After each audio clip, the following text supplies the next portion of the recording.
1월 17일 수요일 이원재 끝내주는 경제 시작하겠습니다. 여러분, 트럼프가 돌아왔습니다. 아이오와 코커스 결과 보셨어요? 미국 대선의 공화당 당내 경선 첫 번째 지역이죠. 거기서 과반수 얻어서 압승했는데요.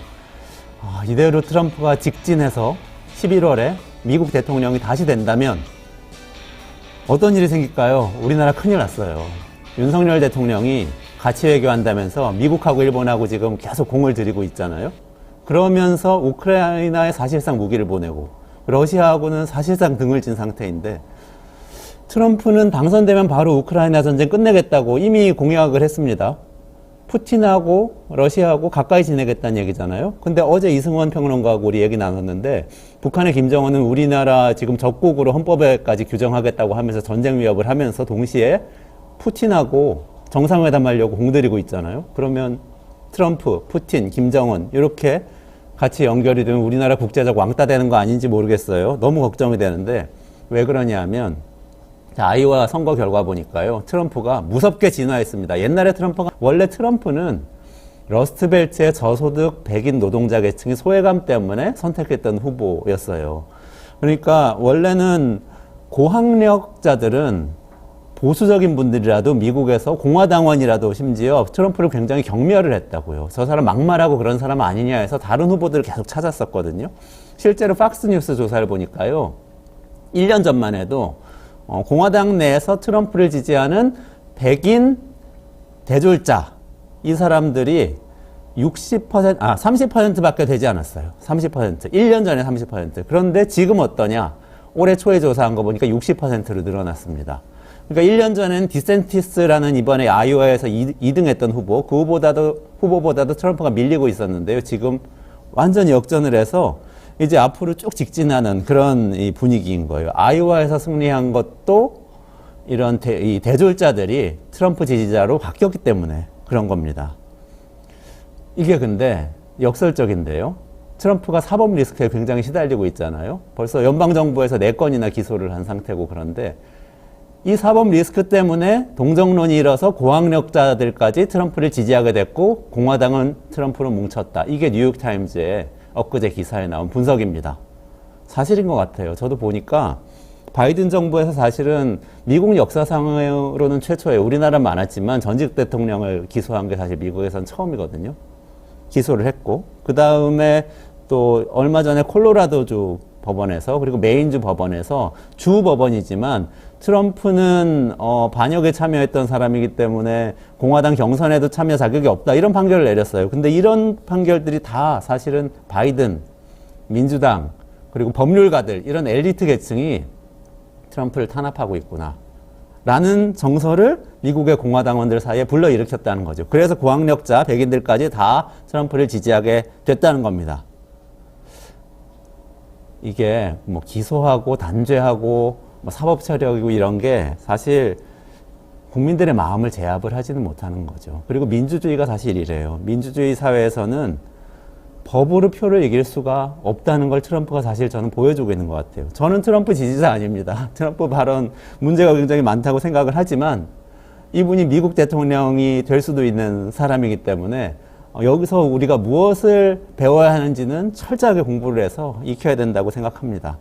만약에 트럼프가 지금처럼 국민의 마음을 얻어서 11월에 대통령이 된다면 우리 경제에도 태풍이 올 거거든요. 우리 기업들이 바이든 정부를 믿고 72조 원 미국에 투자를 했습니다. 백악관에서 보도자료를 발표를 하면서 자랑했어요. 바이든 취임 이후에 72조 원을 한국이 투자해줘서 미국이 굉장히 일자리도 많이 늘어나고 경제가 살고 있다, 이렇게 홍보를 할 정도였는데, 갑자기 대통령이 바뀌면 어떻게 할지, 우리 외교에 대책이 있는지 정말 궁금합니다. 우리 기업들이 72조 원 미국에 투자해 놓은 거 트럼프가 대통령이 되면 인정해 줄지, 고맙다고 할지 굉장히 의문이고요.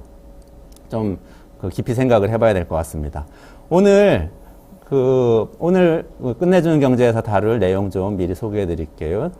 오늘 정책통 코너가 있습니다. 매주 수요일 윤영중 랩2050 대표님 나오시죠. 오늘은 찐 보육 정책, 보육 어떻게 해야 되나 한번 다뤄보도록 하고요. 그리고 윤석열 정부가 아이 낳으면 월 100만 원씩 주겠다고 하고, 나경원 전 의원, 국민의힘 전 의원이죠. 이분은 헝가리처럼 2억 원씩 주자, 이런 얘기도 하는데 이거 어떻게 봐야 되는지 이것도 좀 여쭤보고 앞으로 어떻게 해야 되는지 들어보겠습니다.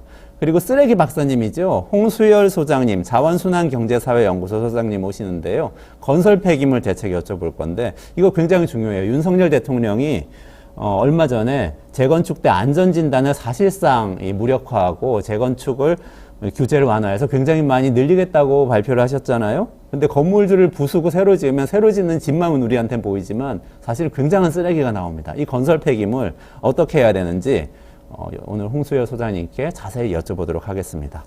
여러분, 좋은 생각이 좋은 세상을 만듭니다. 오늘도 깊이 있는 이야기 같이 나누고 같이 토론해 보도록 하겠습니다.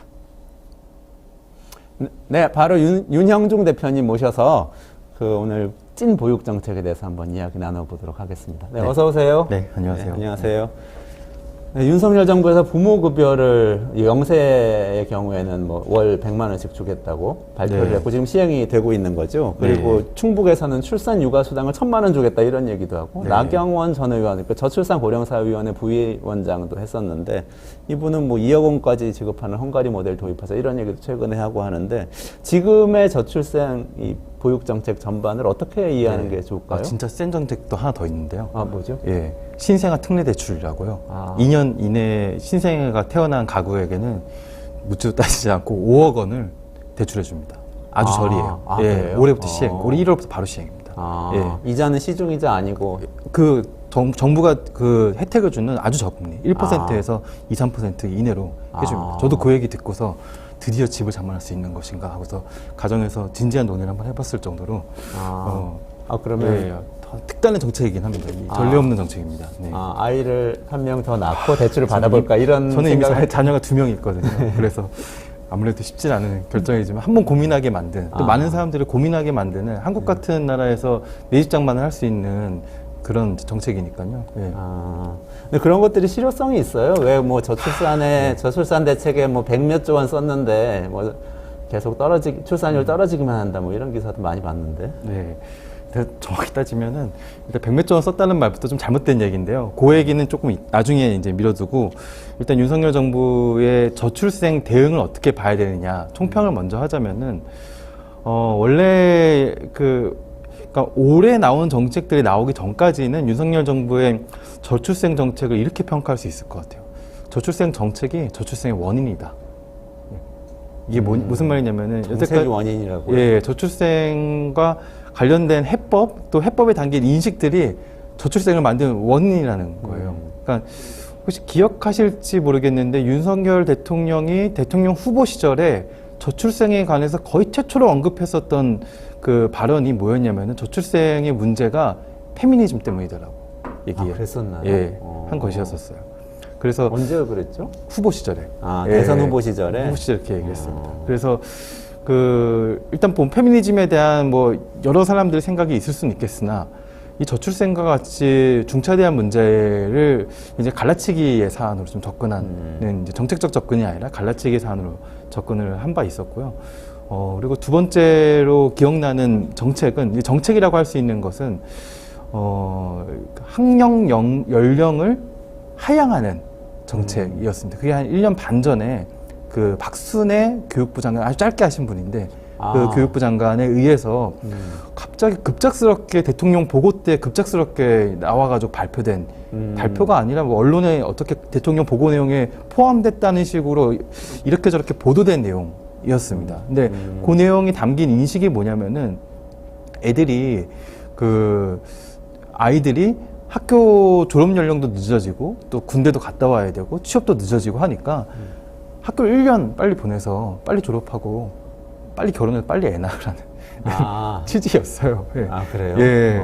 그러니까 아이들이 뭐 조금이라도 한 살이라도 일찍 그 학교에 들어가서 졸업을 하면 아이들을 낳을 거라는 그런 인식이 담겨 있는 정책인 거죠.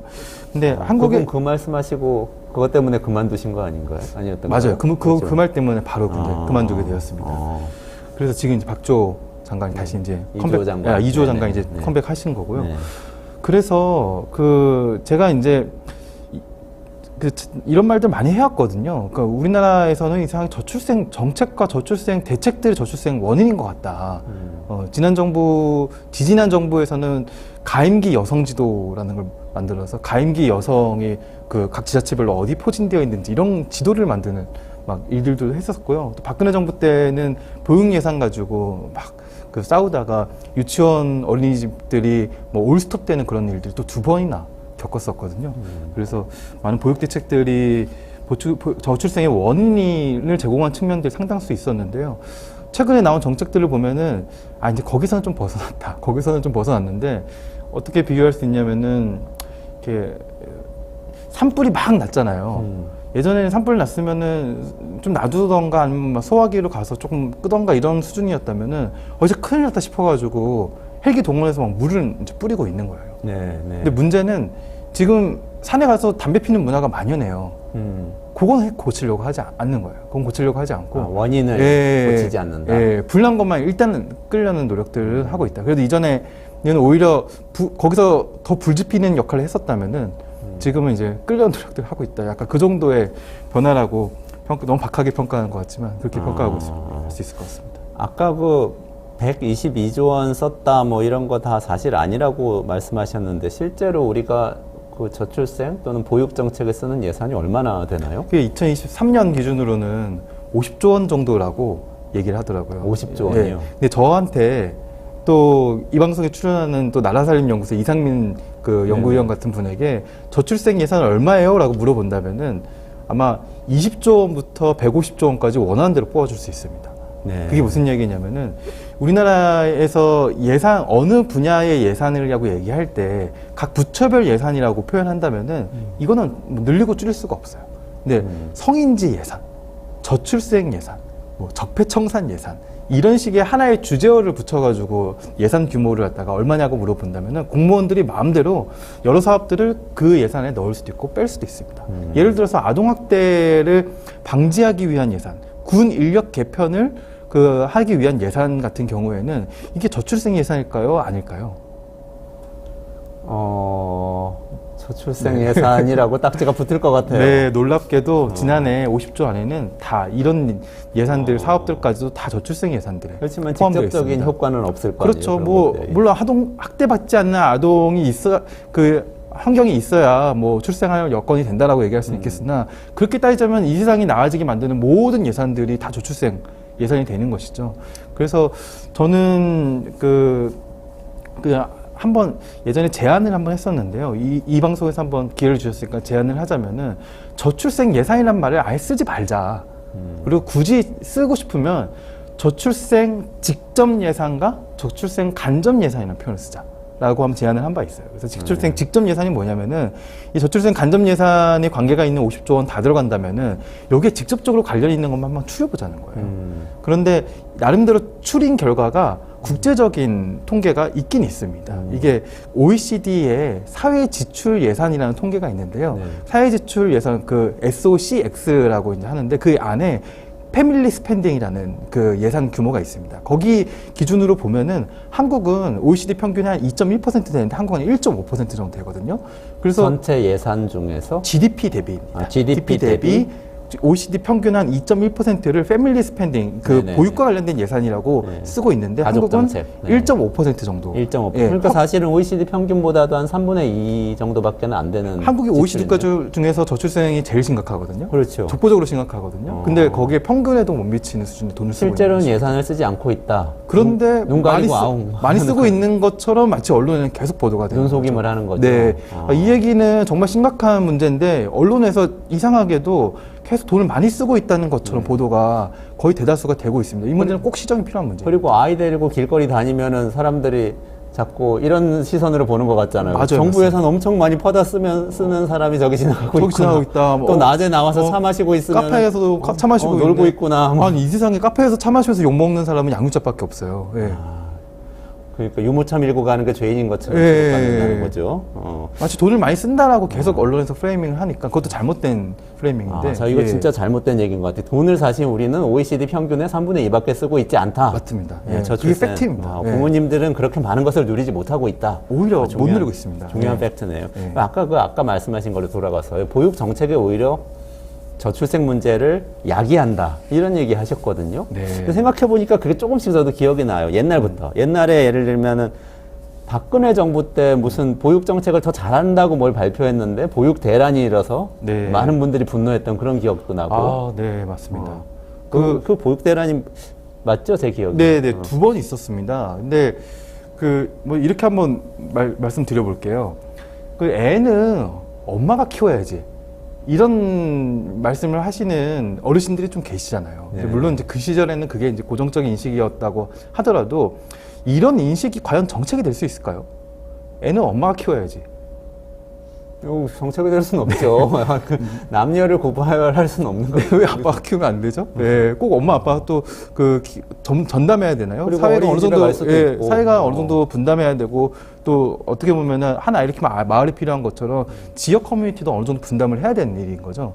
근데 애를 엄마가 키워야 된다는 인식이 정책이 되었습니다. 그게 2016 오래된 일도 아니에요. 2016년에 있었던 일입니다. 네. 왜 정책이 되었냐면은 당시 맞춤형 보육 서비스라는 게 맞춤형 보육 서비스라는 게 도입이 되었었는데 그게 무슨 내용이냐면은 당시 어린이집이 9시부터 6시까지 보육 서비스가 제공되고 있는데 이제 좀 돈을 좀 아껴 보겠다고 이제 맞벌이가 아닌 전업주부가 있는 가구에는 오전 10시부터 오후 4시까지만 아이를 어린이집에 보낼 수 있도록 그 보육 서비스를 개편한 내용이 맞춤형 보육 서비스였어요. 네. 전업주부가 있으면 보육 지원을 덜 해준다. 네, 불이익을 그게 받는다, 핵심 이거네요. 내용이죠. 근데 당시 많은 여성들의 불만은 아이를 낳고 경력이 단절된다는 것이었거든요. 네네. 다시 어떻게든 일의 현장으로 나아가고 싶지만 그걸 위한 준비 과정도 필요하고 사회적 인식도 좋지 않고 직장에서도 고용하려고 하지 않고 여러 가지 문제들이 봉착한단 말이죠. 네. 하지만 그 가운데 정부에서도 당신들 지금 일하고 있는 상태 아니니까 집에서 해봐야지라는 인식의 정책들을 이제 던지기 시작하는 거였어요. 제가 마침 그때 아이들을 이제 어린이집에 보내던 시절이었는데 또 제가 이제 맞벌이는 아니었었거든요. 근데 피해자셨네요. 네, 근데 그때 원래부터 뭐 6시까지 보내지도 않았습니다. 원래 0세부터 2세까지 아동들의 경우에는 이미 많은 양육자들이 그 시간까지 보내지 않고 있어요. 네. 왜냐하면 오랜 시간 있는 거 힘들어하기 때문에. 그런데 이제 정부가 애초에 그렇게 제안을 한 거죠. 제안을 한 것에 당시 반기를 들었던 사람들이 양육자들이 아니라 이상하게도 어린이집이었어요. 왜 어린이집이 반기를 들었을까요? 왜 그렇죠? 보육비를 덜 받게 되니까? 네, 돈 문제인가요? 맞춤반이 딱 되면은 보육비를 덜 받게 됩니다. 이렇게 종일반은 얼마, 맞춤반은 얼마 이렇게 책정이 되어 있어요. 한마디로 아이의 머리에 꼬리표가 하나 달리는 거예요. 얘는 맞춤반이기 때문에 얼마 이렇게 달려 있는 것이에요. 얼마나 덜 내는 애?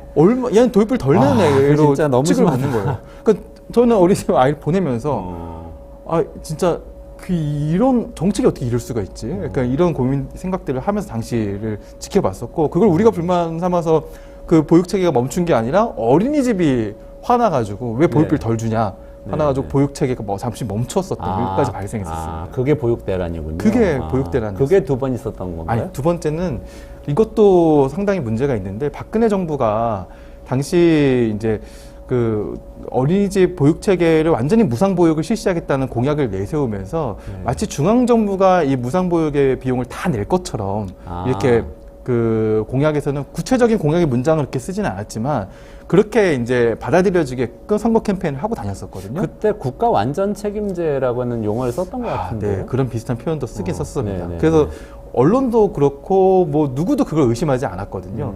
근데 알고 보니까 나중에 이제 그 재원을 지방교육청에 부담하게끔 한 거예요.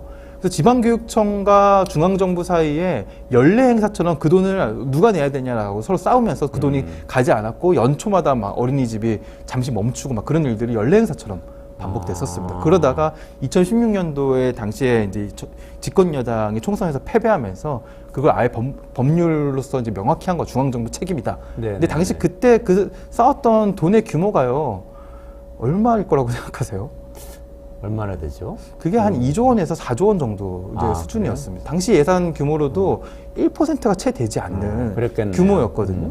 그래서 마치 지금 돌이켜보면은 출생아 수와 출생률의 추이를 돌이켜보면은 당시의 보육 체계를 정비하고 집중적인 보육 투자를 했어야 될 그런 시기였는데 지금 이 돈을 정부가 내지 않겠다. 그래서 지방교육청이 내라. 우리가 내지 않겠다. 너네가 내라. 이런 식으로 싸우는 일들을 했었던 거예요. 어떻게 보면은 집중적인 막 수혈을 해줘야 되는 시기에 보육체계의 돈을 너 저쪽에 내라 하면서 막 헌혈을 하는 것 같은 그런 상황에 비유할 수 있는 것이죠. 다만 아까 그 OECD 평균에 비해서 우리나라가 보육 예산 사실 덜 쓰고 있다는 이야기 하셨는데요. 그러면은 사실 박근혜 정부가 약속해서 뭐 옥신각신하다가 결국은 내게 됐던 그 4조 원 그게 없었더라면 그전에는 훨씬 덜 썼겠는데요? 아, 그렇지는 않습니다. 어차피 지방교육청이 부담했었으니까 거기에는 들어갑니다. 거기에 들어가는데요. 네. 근데 조금 더 써야 된다라고 얘기할 수 있는 것은 어떤 보육시설에서 어떤 보육 서비스를 받느냐에 해당되는 것이거든요. 그래서 이미 뭐가 문제이고 어떤 방향으로 가야 되느냐를 몰랐던 적은 단 한 번도 없어요. 모든 정치 세력들이 다 알고 있었습니다. 왜 제가 이렇게 얘기할 수 있냐면은 공약집에 분명히 보육 정책의 가장 1번 공약은 국공립 보육시설의 몇 %로 확대가 늘 제 1번 공약이었거든요. 그러니까 이 1번 공약이 이걸로 나왔다는 거는 모두 이게 정답이라는 것을 알고 있었던 거예요. 예. 근데 그것이 거의 달라지지가 않았었던 거죠.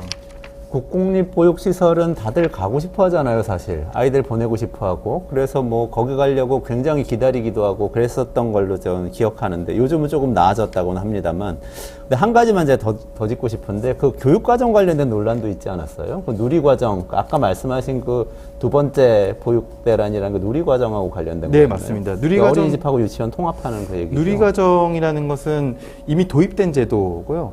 누리과정은 어린이집과 당시에 유치원에 정확한 표현으로는 그 시간 동안에 보내는 교과과정이라고 표현할 수 있을까요? 교육 과정이 이제 이원화돼 서로 달랐습니다. 근데 그걸 설계한 사람도 사실 지금 교육부 장관이 이주 교육부 장관이 교육부 장관이거든요. 누리과정 설계. 그래서 그 누리과정을 도입하면서 유치원과 어린이집 안에서 진행되는 프로그램을 이제 일원화 시키는 것입니다. 근데 이것을 일원화시키는 것을 넘어서 지금 어린이집은 보건복지부가 담당을 하고 있고 그리고 유치원은 교육부가 또 지역교육청이 담당하고 있거든요.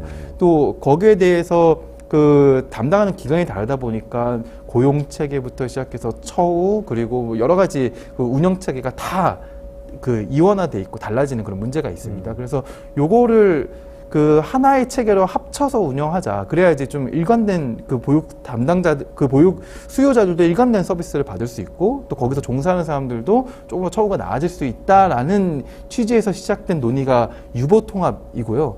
유보통합이라는 논의 자체가 약간은 좀 전문가들과 이해관계자들의 좀 논의인 측면들이 있어요. 그러니까 당사자들에게는 어떻게 보면 일관되고 좋은 보육 서비스를 받는 게 중요한 것이죠. 유보 통합은 해야 되는 거고 이번 정부가 지금 하고 있는 거죠. 네, 하고 있습니다. 추진하고 있는 거고.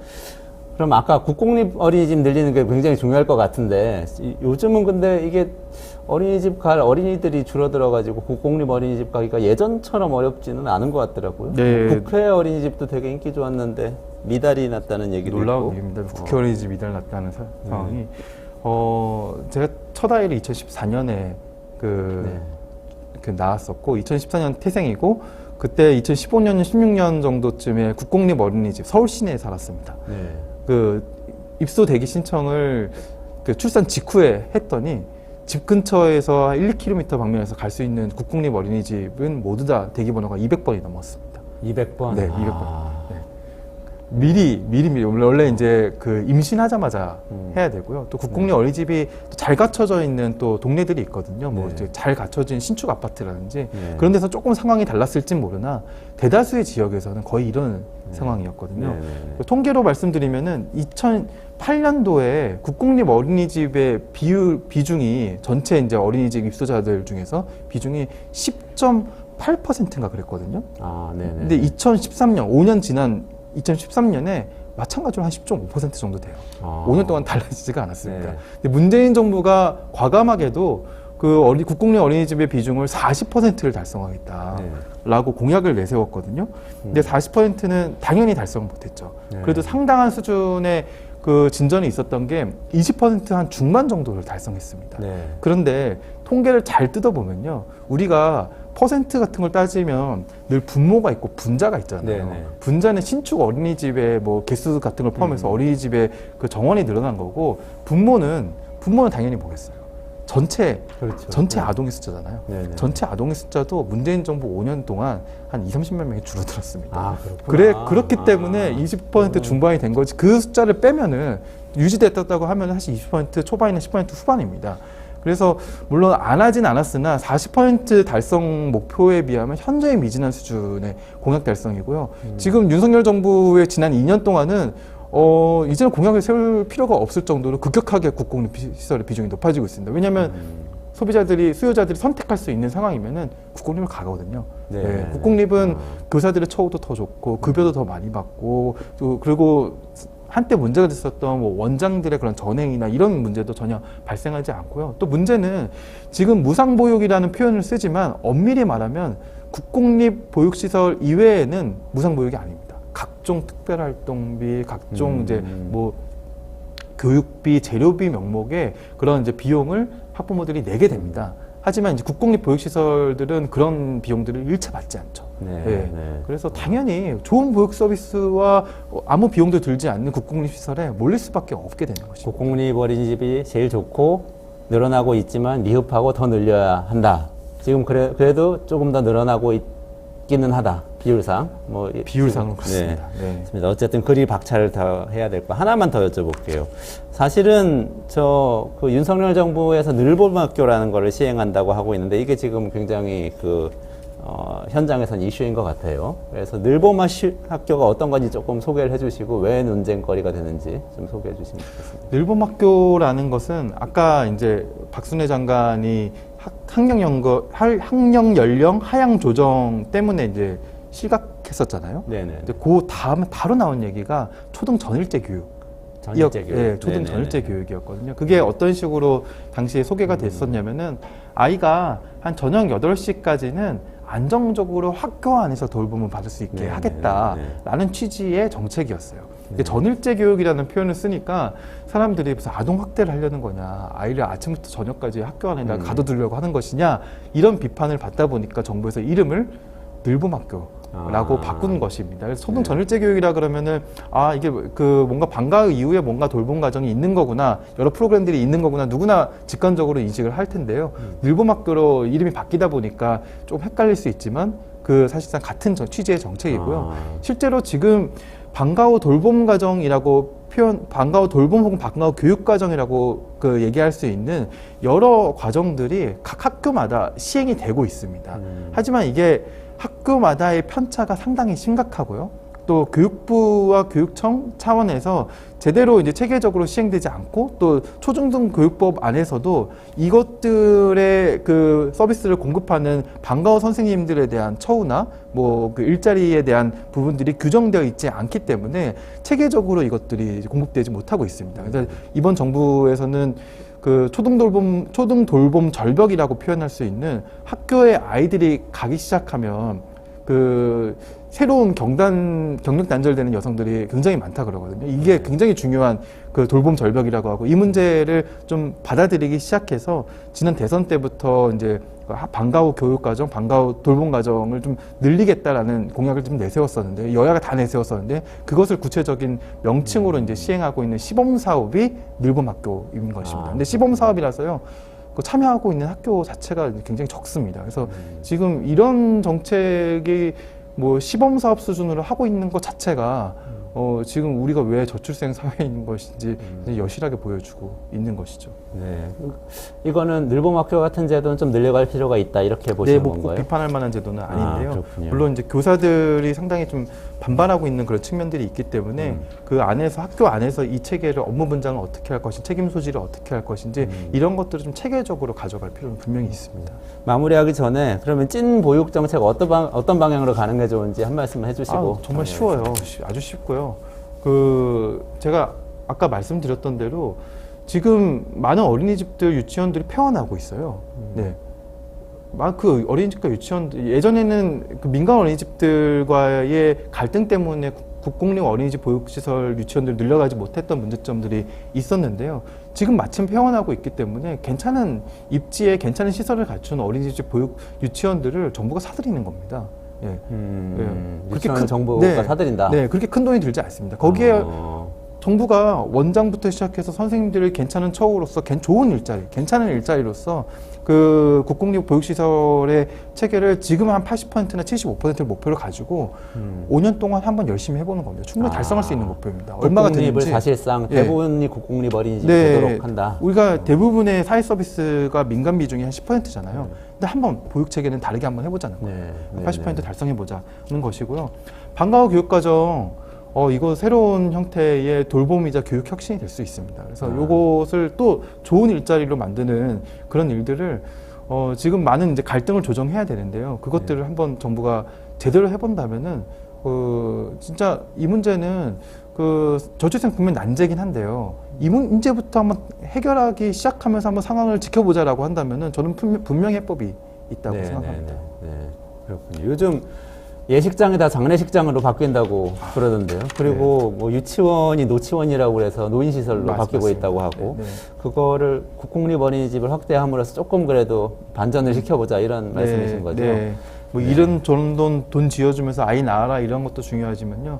정작 그 보육시설과 보육체계, 교육체계가 어떻게 돌아가는지 거기부터 확실히 완비하는 게 중요해요. 또 직장 어린이집 정말 중요해요. 요 얘기를 제대로 못했는데 직장 어린이집 정말 중요하거든요. 여기 정책에서도 중요한 신경을 쓸 필요가 있습니다. 네, 알겠습니다. 오늘 보육 정책에 대해서 박근혜 정부부터 시작해서 쭉 한번 훑어보고 대안도 잘 말씀해 주셨어요. 유영규 대표님 오늘 여기까지 말씀 듣고 또 다음 주에 모실게요. 네, 수고하셨습니다. 네, 고맙습니다.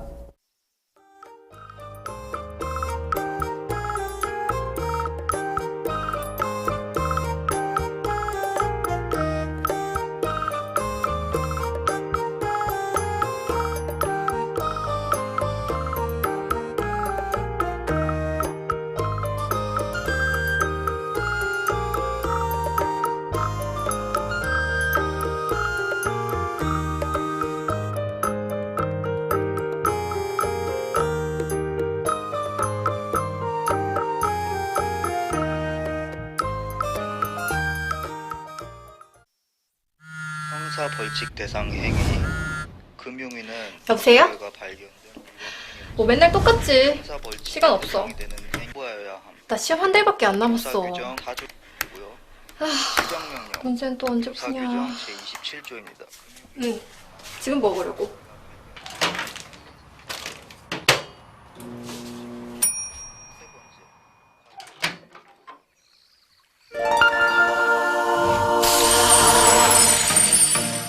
걱정 마세요.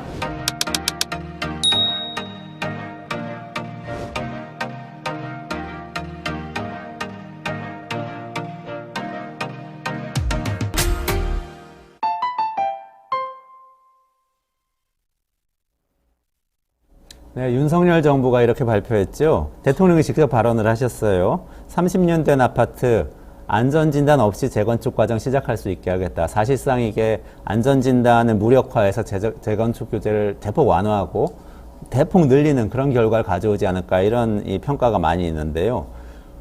그렇게 재건축 시작하면 이제 많은 건물들이 헐려 나갈 거잖아요. 헐려 나갈 때 시멘트, 거기 있는 골재 이런 것들 어떻게 될까요? 다 쓰레기거든요. 그걸 건설 쓰레기라고 부르는데 오늘 쓰레기 박사인 홍수열 자원순환사회경제연구소 소장님 모셔서요. 이런 건설 폐기물 문제 어떻게 해야 되는지 자세히 한번 파헤쳐 보겠습니다. 홍 소장님 안녕하세요. 네, 안녕하세요. 반갑습니다. 네, 제가 책 가져왔어요. 지금 우리 곁에 쓰레기. 이거 소장님이 쓰신 책이죠. 제가 근데 자원순환 생각하시는 분이라서 도서관에서 빌려왔는데 이래도 괜찮은가요? 괜찮습니다. 여러분들은 한 네. 번씩 사서 보세요. 네. 아니 빌려서라도 많이만 읽어주시면 좋겠습니다. 네. 여기 보니까 그 얘기 있더라고요.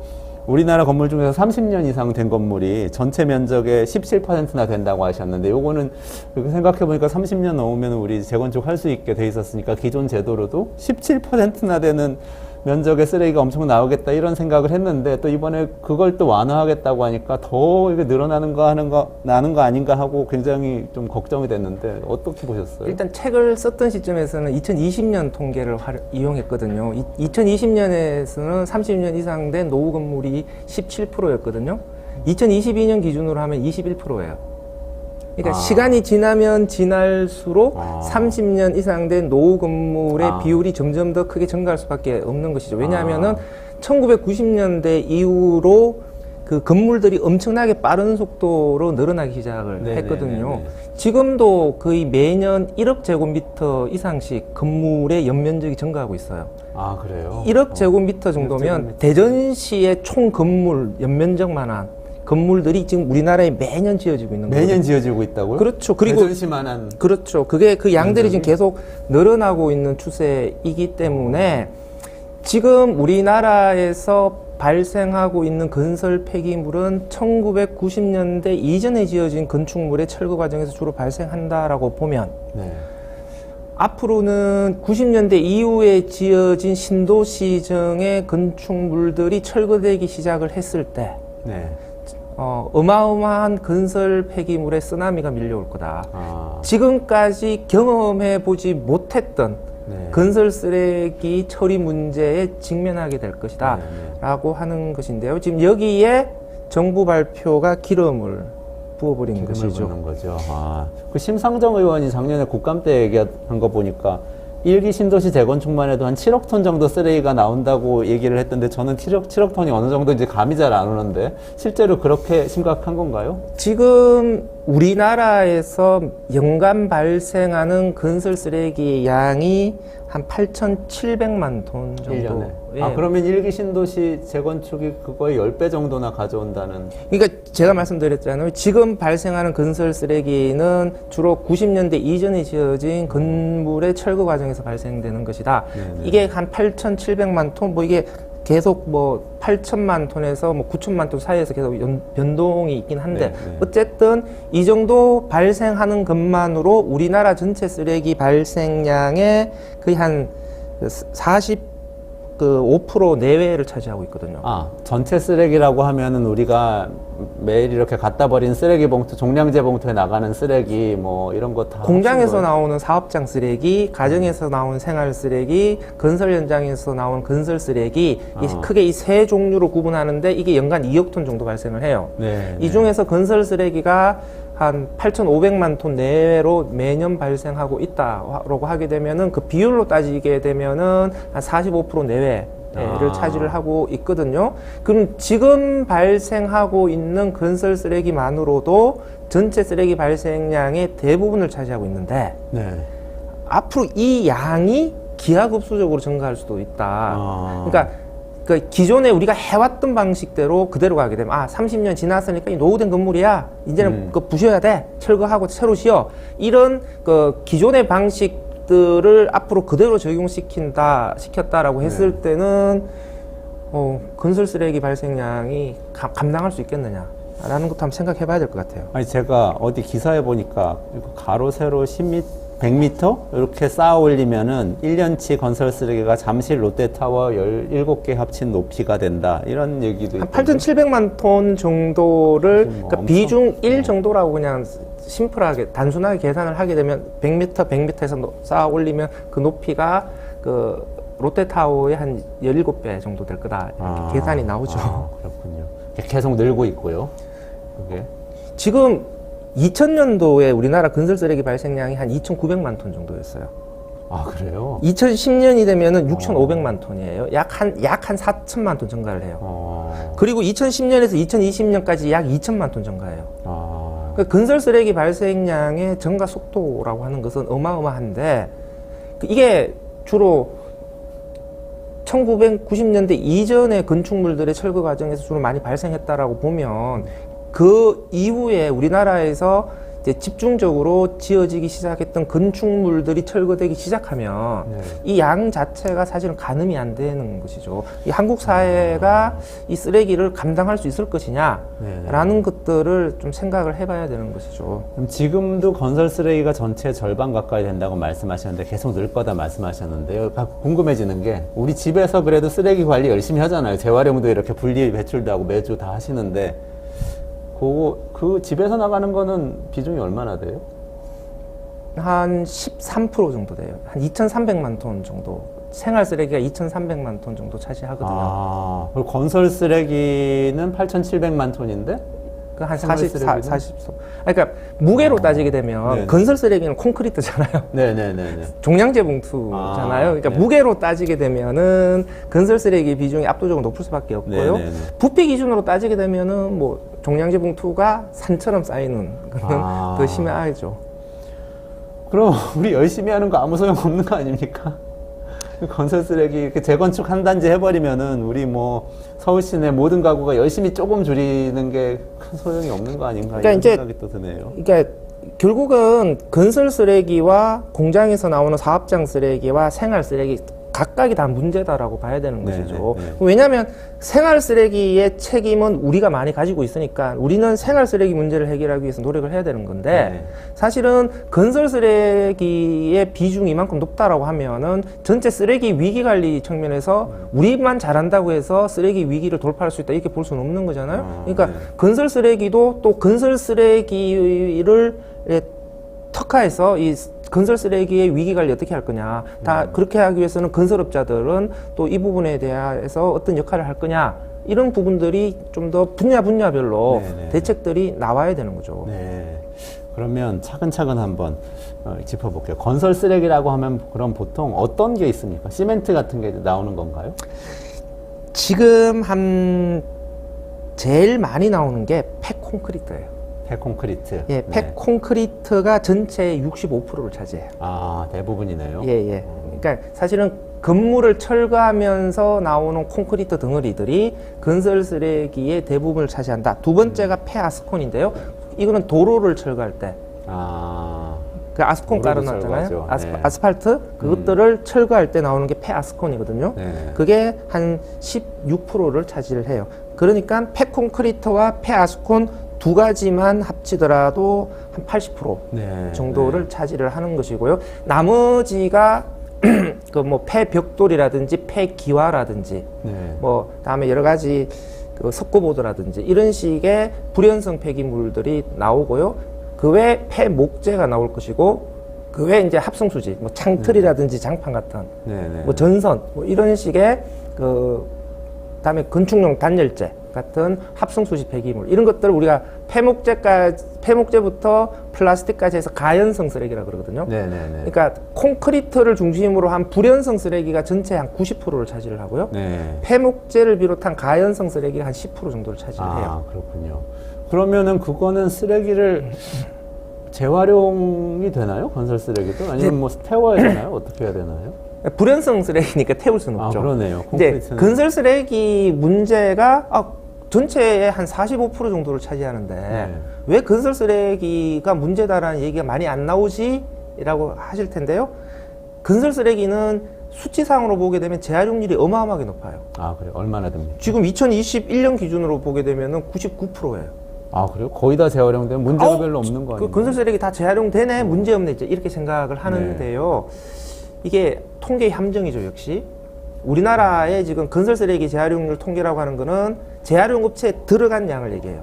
네. 그러니까 집을 부수면서 콘크리트 같은 것들을 그냥 모아서 재활용 업체에 넘겨버리면 이거 재활용된 겁니다라고 하는 건데, 그러면 그 콘크리트를 재활용하는 업체에서 어떻게 재활용하겠어요? 그 재활용하는 과정에서 엄청나게 많은 뭔가 부산물 같은 것들이 그렇죠. 나오게 되겠죠.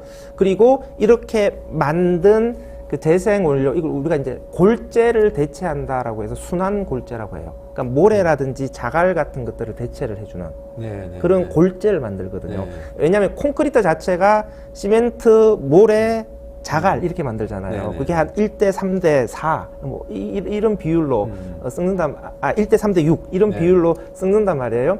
그러니까 여기에서 자갈이 한 50%에서 60% 정도를 차지하니까 콘크리트에 있는 자갈을 뽑아내어서 이것을 이제 골재 대용으로 쓴다 이 말이거든요. 네. 이걸 순환 골재로 만드는 건데 이제 이 순환 골재가 다 나가느냐, 순환 골재로서 다 사용되느냐 이런 것까지 다 봐야 되거든요. 이게 이제 실질 재활용률 개념이거든요. 네네네.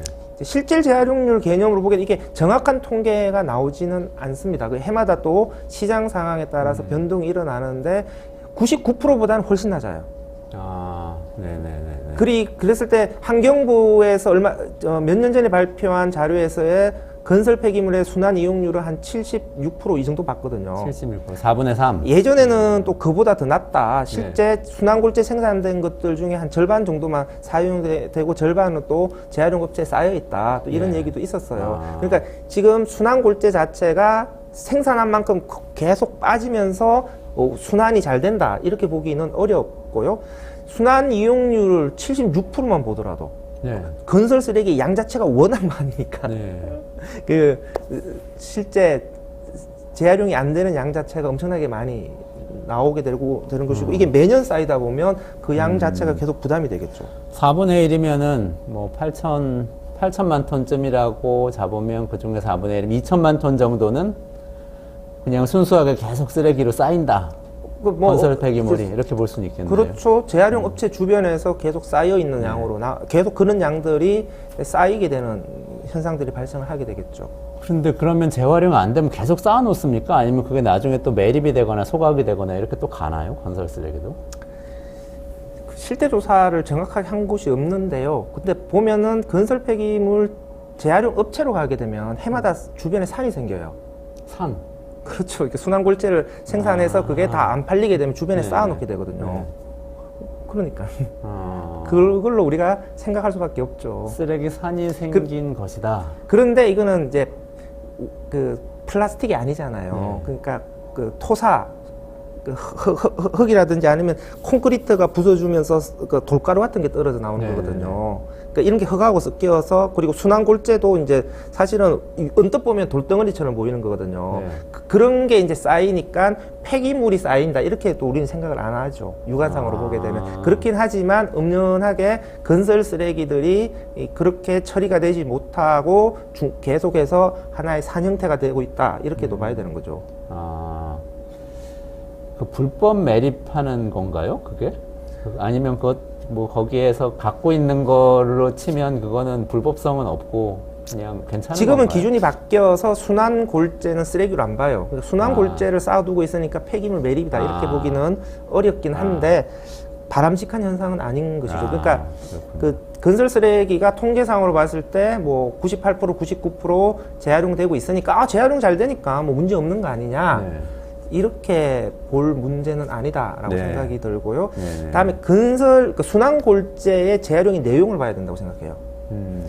대부분이 그 땅에 묻는 용도로 써요. 그러니까 도로 쌓을 때 보면은 도로 기청제, 보조 기청제 이렇게 도로 아스팔트 콘크리트 밑에 이렇게 쌓잖아요. 네네. 여기 이제 골재를 쌓거든요. 네. 여기에 순환 골재가 많이 들어가고요. 다음에 여기 땅을 파고 메울 때 이 성복토용으로도 순환 골재가 많이 들어가는 거거든요. 네네네. 제일 바람직한 방법은 콘크리트용으로 들어가는 거예요. 집을 지을 때 콘크리트에 자갈과 모래를 넣잖아요. 네. 여기에 순환 골재를 집어넣는데 이건 양이 거의 없어요. 매우 낮아요.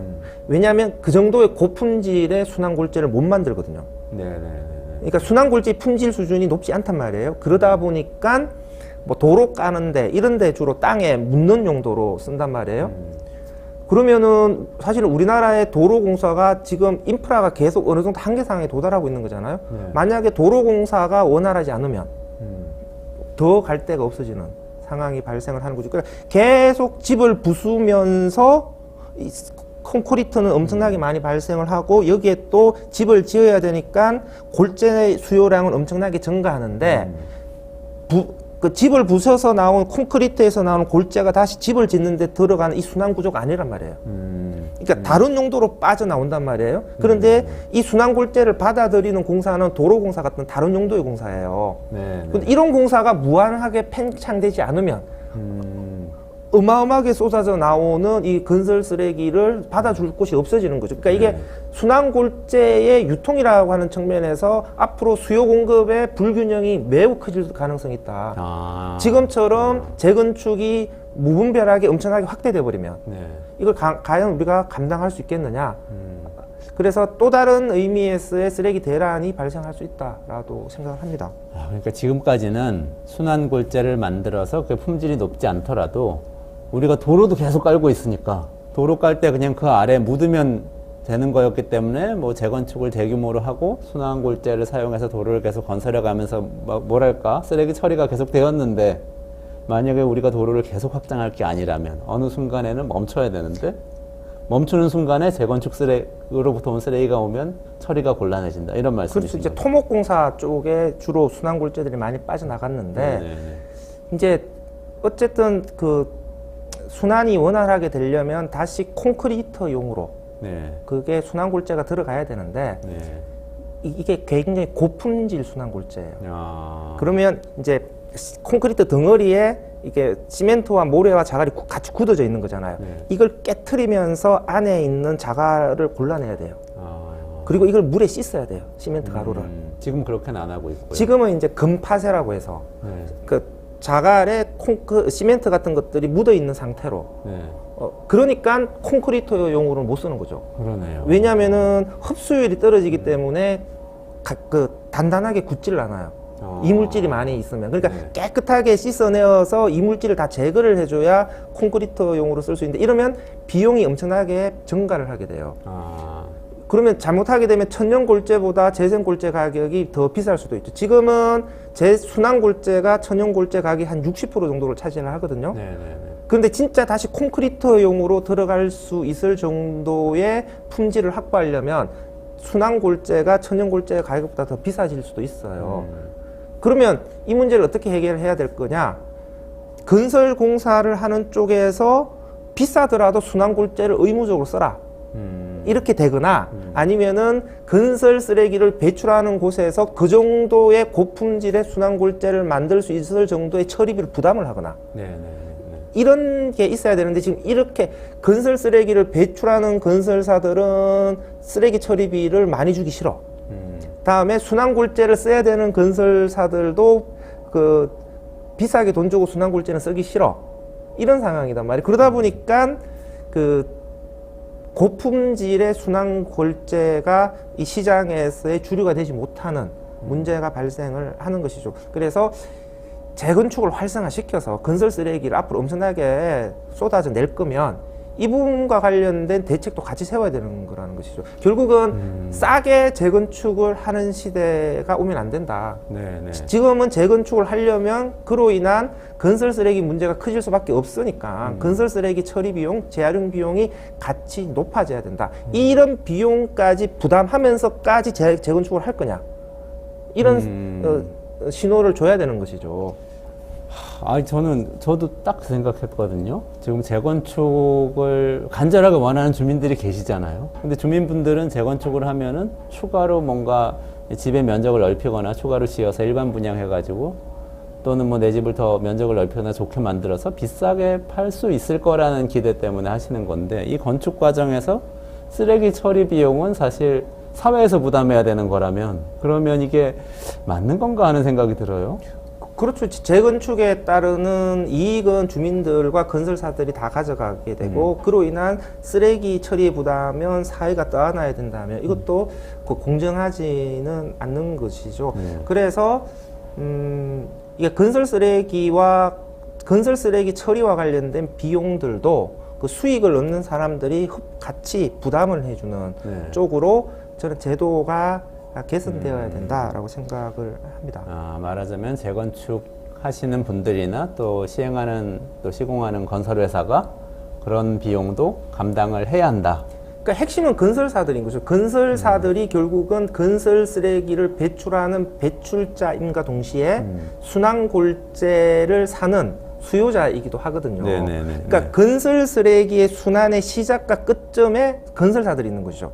근데 건설사들은 지금 쓰레기 처리비는 올라가는 건 싫고 순환골재 가격이 올라가는 것도 또 싫어요. 네네. 그러면서 재건축은 또 하고 싶어요. 이런 생각으로 가면 안 된다라고 하는 것이죠. 아. 그러니까 건설사들이 지금보다는 더 많은 부담을 져야 되는 것이고 이 더 많은 부담을 질 수 있도록 규제가 점점 더 강화될 수밖에 없는 것이죠. 그럴 수밖에 없다. 순환골재가 좀 위험하다는 얘기도 있었어요. 인천 검단에서 붕괴 사고 있었을 때 나왔던 얘기인데 그건 어떻게 보세요? 이게 골재 시장에서 좀 변동이 있어요. 네. 그러니까 우리나라가 1년에 한 1억 4천만 1억 4천만 세제곱미터 네. 정도의 골재를 사용하거든요. 네네네. 거기에서 예전에는 그 바다 골재가 바다에서 채취한 골재가 한 14% 정도를 차지했어요. 네. 근데 2017년부터 바다 골재 채취와 관련된 규제가 엄청나게 강화가 됐어요. 네. 그래서 전체 골재 수요의 5% 미만만을 바다에서 채취해야 된다. 지금은 2022년 기준으로 보게 되면은 바다 골재가 전체 골재에서 한 3.2%를 차지하거든요. 네. 그러니까 골재의 공급 부담이 엄청나게 증가를 했어요. 그러다 보니까 지금 바다 골재 같은 가격은 지금 한 3배 정도 증가를 한 거고 전체적으로 골재 가격이 올라가고 있는 상황이거든요. 네네네. 그러다 보니까 이제 순환 골재와 관련된 수요가 증가를 했는데 순환 골재의 품질 관리가 수요가 증가하는 것을 못 따라가고 있죠. 네네. 그 원래는 건설 폐기물 재활용 촉진에 관한 법률에 보면은 순환 골재 규격 기준이 있어요. 네네. 뭐 흡수율이라든지 이물질 함량이라든지 그리고 또 품질 인정을 받는 골재들이 있어요. 이 품질 인정을 받은 골재는 천연 골재와 거의 대등한 수준의 골재예요. 그런데 실제 생산되는 순환 골재는 그 건설사들이 원하는 수준의 골재가 품질 기준을 못 맞추는 경우가 허다한 것이죠. 품질 인정을 받은 골재의 경우에도 실제 현장에 골재가 공급되면은 품질이 매우 떨어지는 경우가 많습니다. 그러니까 이물질이 많이 그 시멘트 가루부터 시작해서 다음에 여러 가지 나무 토막이라든지 이런 그 유기물질들 같은 것들이 그 골재에 섞여 있게 되는 것이죠. 이런 골재들을 그 땅에 묻는 용도, 성복토용이나 아니면 뭐 도로기청제 이런 쪽에서는 상대적으로 문제가 덜해요. 그런데 콘크리트용으로 들어가게 되면 이물질이 묻게 되면 흡수율이 떨어지잖아요. 그러니까 잘 굳지를 않는 것이죠. 그래서 이게 앞으로는 순환 골재의 품질 관리를 강화시켜야 되는 것인데 이거는 건설 폐기물 재활용 업체의 노력도 중요하지만 결국은 건설자들이 그에 상응하는 비용 부담을 해야 된다. 그래서 자꾸 시장이 선순환 구조로 만들 수 있도록 해야 된다라고 하는 것이죠. 그 건설사들이 자발적으로 할 것 같지는 않은데요. 다 비용인데 또 어떻게 법적으로 해야 됩니까? 지금은 그 순환골재 사용 의무가 공공기관 발주공사만 적용되거든요. 민간 발주공사에서도 해야 되는 것이죠. 지금 페트병에 재생원료 25% 이상 써 뭐 이런 규제 지금 전 세계적으로 도입되고 있잖아요. 그러면 건설공사 같은 경우에도 순환골재 뭐 10% 20% 써 이런 식의 의무가 적용이 돼야 되는 거죠. 지금 그런 규제가 없어요 지금. 지금 LH나 뭐 지방 공사들 이런 것들은 그런 부분은 잘 하고 있나요? 정부 쪽 의무 사용이기 때문에 하긴 하는데 고급 그 수요는 없어요. 대부분 다 까는 용도로. 네네네. 아파트 같은 경우에도 아파트 주차장 밑에 채우는 용도로. 주차장 바닥에 채우는 용도로. 예. 이런 용도로 쓰고 있기 때문에 어쨌든 민간이든 공공이든 좀 더 고품질의 순환골재가 생산되어서 유통될 수 있는 구조를 만들어야 된다. 생산할 수 있는 분들은 계신가요? 그런 기업들이 있나요? 재활용 업체가 몇백 개가 난립하고 있는 상황인데 그래서 이 부분도 좀 저는 구조조정 필요하다고 생각해요. 진짜 제대로 된 고품질의 순환골재를 생산할 수 있는 업체 중심으로 좀 더 시장이 바뀌어서 그 건설사 입장에서도 좀 믿고 믿을 수 있는 순환골재를 좀 공급할 수 있어야 되고 대신에 또 그만큼 좋은 품질의 순환골재를 생산하면 높은 가격으로 판매할 수 있어야 되고 이게 시장이 선진화된다라고 하는 의미인데 우리나라의 건설 폐기물 순환골재 시장은 여전히 후진국형이다라고 생각해요. 그러니까 재건축을 완화시켜 줄 거면 이 건설 폐기물 재활용 시장 자체도 빨리 선진화시킬 수 있는 그러니까 강력한 대책까지 같이 마련해야 된다라고 생각합니다. 같이 마련해야 된다. 네. 한 가지만 더 여쭤볼게요. 왜 쓰레기 시멘트라고 그래가지고 예, 아파트에 건물 짓는데 쓰레기 태운 시멘트 써서 문제다 이런 얘기도 좀 있었던 것 같은데 이게 연결되는 얘기인가요? 아니 어떻게 보세요? 다른 쟁점이에요.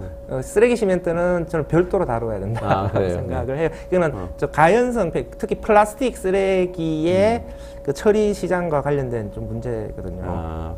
그 얘기는 그럼 다음에 별도로 한번 모셔서 말씀을 들어보도록 하겠습니다. 오늘 말씀 들어보니까요, 전체적으로 정리를 해보면 재건축으로 엄청나게 많은 이 건설 쓰레기가 나올 건데 그 쓰레기를 처리하는 방식이 지금까지는 도로를 깔면서 그 바닥에 집어넣는 방식으로 처리를 해왔는데 그렇게는 이제는 안 되고 우리가 재건축하고 새로 짓는 집을 지을 때 이 폐콘크리트를 다시 사용할 수 있도록 해줘야 된다. 근데 지금 그게 안 되고 순환 골재를 품질을 높여서 할 수 있도록 생태계를 만들어줘야 된다. 이렇게 말씀하신 것 같아요. 네. 오늘 여기까지 그 홍 소장님 말씀 듣고요.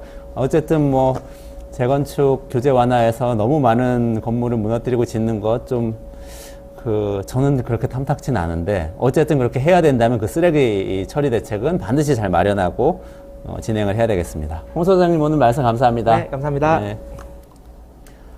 네, 오늘도 이렇게 시간이 다 갔는데요. 사실 오늘 많은 분들이 댓글 달아주셨어요. 제가 다 소개는 못 해드리고 몇 분만 말씀드릴게요. 니나누님, 결국은 돈이 문제다. 무분별한 재건축도 문제다. 이런 말씀 주셨고요.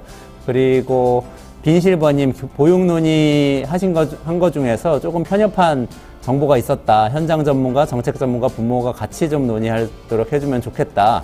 라고 말씀하셨는데요. 앞으로 좀 더 연구를 해서 균형 잡히게 이야기해 보도록 하겠습니다.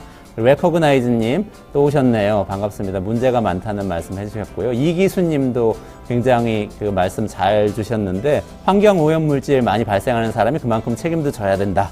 이런 말씀도 하셨고 쓰레기 시멘트 다음번에 또 해달라는 말씀도 있네요. 네, 이 정도까지 소개해드리고 오늘 마무리하도록 하겠습니다. 저는 내일 오후 12시 30분에 뵐 건데요. 내일은 또 끝내주는 컨텐츠 가지고 와서 말씀드릴 텐데, 이정환 대표 나오세요. 그래서 건설사, 그리고 언론사, 태영건설과 SBS처럼 관계가 어떻게 되는지 요거 파헤쳐 드릴 거고, 강정수 대표님 나오셔서, 강정수 박사님, 마이크로소프트하고 애플 비교 분석하는 그런 컨텐츠도 준비하겠습니다. 그럼 내일 12시 반에 뵙겠습니다. 고맙습니다.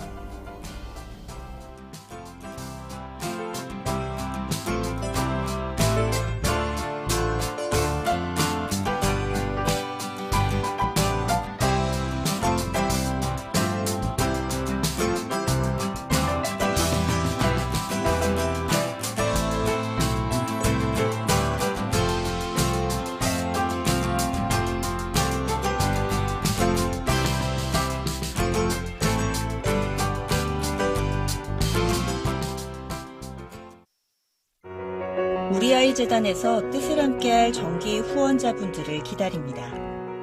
우리아이 재단은 한반도 어린이를 위한 재단입니다.